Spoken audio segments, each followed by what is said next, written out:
कपड़े धोने वाली बहू। शादी के पहले से ही विभा को कपड़े धोने का बड़ा शौक था। कभी नल के नीचे तो कभी तालाब के पास। अरे मेरी नीली वाली लुंगी नहीं दिख रही है। विभा की अम्मा, कहाँ रखी है लुंगी? अरे वो तो विभा ने परसों ही धोकर रखी थी आपकी अलमारी में, देखो वहीं होगी। वो ना मैंने आज धो दी, मुझे लगा कि गंदी हो गई होगी। अरे कैसे गंदी हो गई थी? उसे तो मैंने पहना भी नहीं। हे भगवान, इस लड़की के कपड़े धोने की आदत से परेशान हो गया हूँ मैं। जितना तो घर में राशन नहीं आता, उससे कहीं ज्यादा डिटर्जेंट पाउडर का खर्चा है। इसकी शादी करवा दो, शादी जाए अपने घर में ही करे काम, फिर चाहे घर के कपड़े धोने हो या पूरे गांव के। हाँ ठीक बोल रही हूँ, देखता हूँ मैं कोई लड़का। वो दिन भी आ जाता है जब विभा को देखने लड़के वाले आ जाते हैं। लड़की मुझे अच्छी लगी। होने वाली सास कहती है, बेटी अगर कुछ पूछना है तो पूछ लो। वैसे तो हमारी लड़की बहुत ही शर्मीली है, जो बोल दो वो मान लेती है, इसे क्या पूछना होगा। अरे कैसी बात कर रही हो माँ, मुझे इन लोगों के घर रहना है, सवाल तो कई है। हाँ हाँ बेटा, पूछ लो ना, क्या पूछना है। आप लोगों के घर कपड़े कौन धोता है? सास का मुंह बन जाता है। देखो, अगर तुम ये कहना चाहती हो कि तुम्हें कपड़े धोने नहीं आते तो सुन लो, कपड़े मैं ही धोती हूँ, लेकिन तुम्हारे आ जाने के बाद मैं रुमाल तक नहीं धोऊंगी। अरे चुप रहना भाग्यवान, बहू बेचारी घर आई नहीं, उसे डराना शुरू कर दिया। वो क्या है ना बिटिया, अभी तक तो ये कल्लू की माँ ही धोती थी, लेकिन अब तुम्हारे पापा तो दहेज में वॉशिंग मशीन देंगे ही। तभी विभा की माँ बोल पड़ती है, सवाल भी पूछा तो क्या। वैसे भाई साहब, मशीन की तो फिर भी कपड़े धोने की कैपेसिटी होती है। मतलब जो बिटिया दे रहे हैं ना विभा, इसे कपड़े धोने का बहुत शौक है। ये आप लोगों के क्या, आस पड़ोस गांव मोहल्ले सबके कपड़े धो दे और उफ तक ना करे। बाहर देखा नहीं आपने कितने कपड़े सूख रहे हैं? सब हमारी बिटिया ने ही तो धोए हैं। बस भी करो ना माँ, शर्म आ रही इतनी तारीफ सुनकर। और तो और एक दाग निकाल कर दिखाओ तो मान जाऊं। हाँ अच्छा, माफ करना बेटा, मैंने गलत समझा।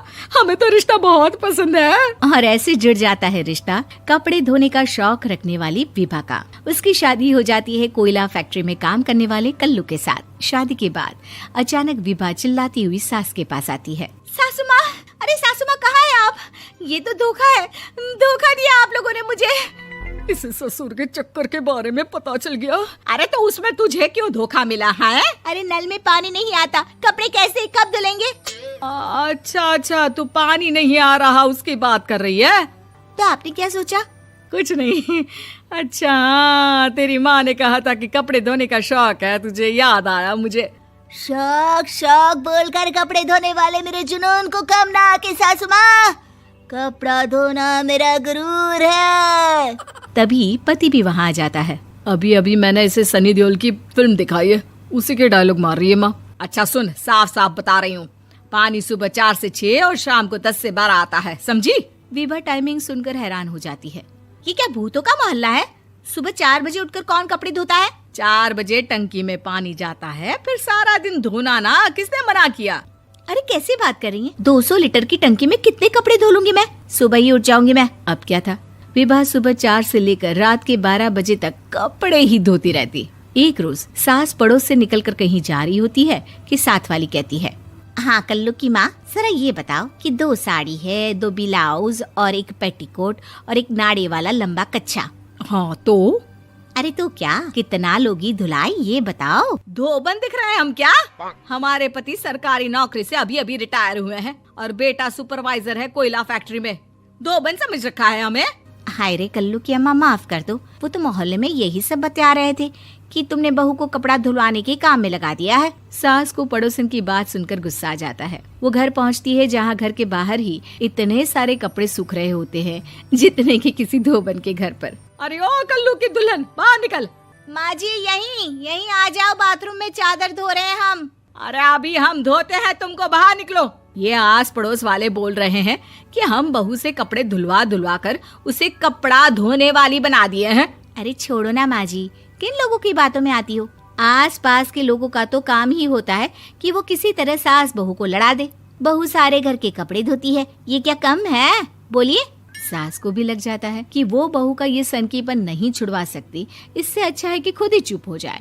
एक रोज सास और बहू मंदिर जाते हैं, जहाँ सास की साड़ी वहाँ खड़ी भीख मांगने वाली से मिलती है। माँ जी क्या बात है, आपकी साड़ी उस भिखारन से कितनी मिल रही है ना? हाँ हाँ देखो तो, दोनों की साड़ी मिल रही है। क्या बात है कल्लू की अम्मा, तुम खुद को तो अफसर की बीवी बताती हो और ऐसी सिंपल सी प्लेन साड़ी पहनकर घूमती हो। सिंपल और प्लेन नहीं है ये साड़ी। तो क्या सोने के धागे से फूल बने हैं? कुछ भी सासू माँ, कुछ भी।